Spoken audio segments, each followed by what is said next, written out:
All right, fans, here we go with the main event of the evening. Our number one fighter over the next few years. Incredible knockout victory to defend his WBC Super Flyweight World Championship. Over to you guys for questions, for myself, Bam, and of course Robert Garcia as well. Excuse me, sorry. Hands up and Hands up for your questions, please. What's next for Bam Rodriguez? Who's down for? What's next? But for who? For me or For you. Oh, I mean, whatever Eddie says. I want unifications at 115, but if they don't happen, then we'll see what happens from there. I would ask if you want, how many times you want to defend your title next year in 2025? Just like I said, any unification that comes. If not, I can't stay at 115 forever. I'm only growing, so just move up if they don't come. You just did 10,000 over in the West Coast. What did you think about developing a fan base over in the East, fighting over in the East the first time? Well, it was different for sure, especially for like where I'm from. It's a whole different atmosphere, but it was cool just to experience it the whole week with Boots. Boots is another great fighter, so to share a fight week with him, it was cool. Down here. Ioka has history with your brother, and he's fighting a rematch against Puma Martinez in December. Is that the fight that you're going to be targeting next, the winner of that fight? Yeah, I would love that fight. If it were up to me, it would have happened next, but I was waiting on the starter for so long to see if he was in a rematch or not, and that just slipped away, so now we wait again. Hey, Bam, what were your thoughts about having this fight here in Philadelphia? And Eddie, what was your overall about the crowd here tonight? At first, it was a little different just being on the East Coast for the first time, co-main event again. So it was a bit of a decision to think about, but I thought about it, just realized the opportunity and took it right away. Yeah, for me, I mean, Phoenix has kind of become a little bit of a second home for Bam. We do actually need to go back to San Antonio, and I was thinking tonight, I think next we should go back to San Antonio. You know, we've done a couple of smaller shows there when his profile wasn't what it is now. But obviously, you know, we had, I think it was nearly 11,000 in there tonight again, and we had 14,000 last time. Like, we know that we can bring big crowds to Philadelphia, so when you've got two flagship fighters, sometimes it works to put them both on the same show. And you know, I know Bam says about co-main event. You know, I know you go second, but really I see that as a double main event tonight. But obviously with Boots being from Philly, he goes on last. But you know, I think for Bam now at 24 years of age, back to San Antonio and a big homecoming, I think that's what we want. And what I was most pleased tonight about Bam's performance is, in the past, you know, I know what he wants. He just wants big fights, and tonight was a mandatory defence. And I feel like in the past, maybe in that kind of performance, maybe he just would have dropped down a level a little bit. Maybe he wouldn't be so motivated. But the way that he destroyed this guy, a real tough opponent, just shows how good he is becoming. And you know, I thought that was an incredible way to deal with it. Robert Garcia, was there any like second thoughts or second guessing about coming East, taking him out of his comfort zone? There was no second thoughts, you know. It was, it's great being out here, you know, different crowds and everything. But people show us nothing but love, you know.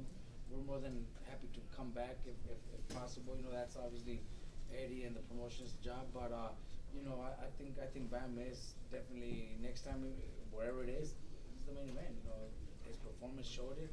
Pound for pound, one of the best fighters in the world. And you know, if we go back to San Antonio, like you said, that'd be awesome. You know, but you know, it's just. We don't really need to say we don't like to fight in this school. We love it over here, man. It's awesome. It's just different, but it's beautiful. Robert, talk to us about the preparation for this fight, the opponent, and obviously Bam's execution of your game plan in the ring. Is this what you were preparing for? Well, look, Bam always trains hard. Always gets in the gym. Always does his work since day one. When Bam was already in camp, when we learned that Gallo Estrada decided not to fight and to move up in weight, and there was at the beginning where Bam wanted to go back home and didn't want to fight if it wasn't going to be Gallo. But you know, like Eddie just said, it was mandatory. You know, the WBC put us to fight a mandatory, so we had to, you know, convince him, and he took the challenge, trained hard like always. You know, he's a very dedicated kid. Man, was there any pressure being good? He was fighting under Jerron Boots in his hometown. Did you feel like you had to come here and make a statement? I mean, that's every fight now, especially being on the pound for pound list. People are expecting a lot out of me. So, like Eddie said earlier, if it was me in the past, I probably wouldn't have performed as well. But there's a lot more pressure, a lot more eyes on me now. So that's why I go out and do what I did. Eddie Hearn, what's your thoughts? Yo. Just chill, yeah? Yeah. Yeah. Going back to your questions. If you want to ask a question, please Yeah. raise your hand. Bam, it's Kevin Garcia with Fight Hype right here, man. Oh. Yeah, thank you. So Kevin Garcia with Fight Hype. Bam, I just wanted to ask you, when you think about your next fight, what's more important to you? Is it a unification bout and getting more titles? Or is it a name like you had mentioned in the ring, maybe Chocolatito, which would help grow your profile? I would love the unification, but if the fights don't happen, then fight with Chocolatito makes sense as well. Thank you.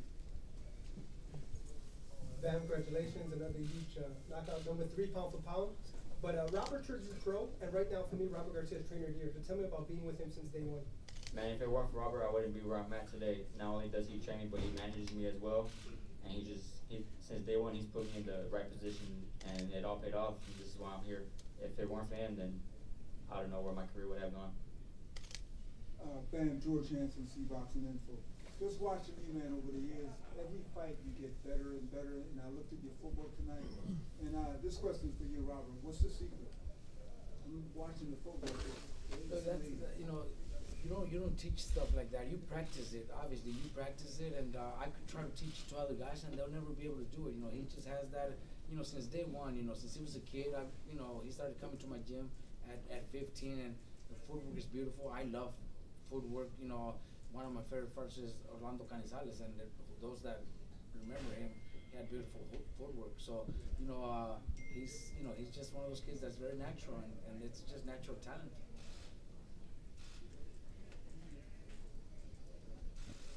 Hey, Bam, congratulations on your victory today. Thank you. Tonight.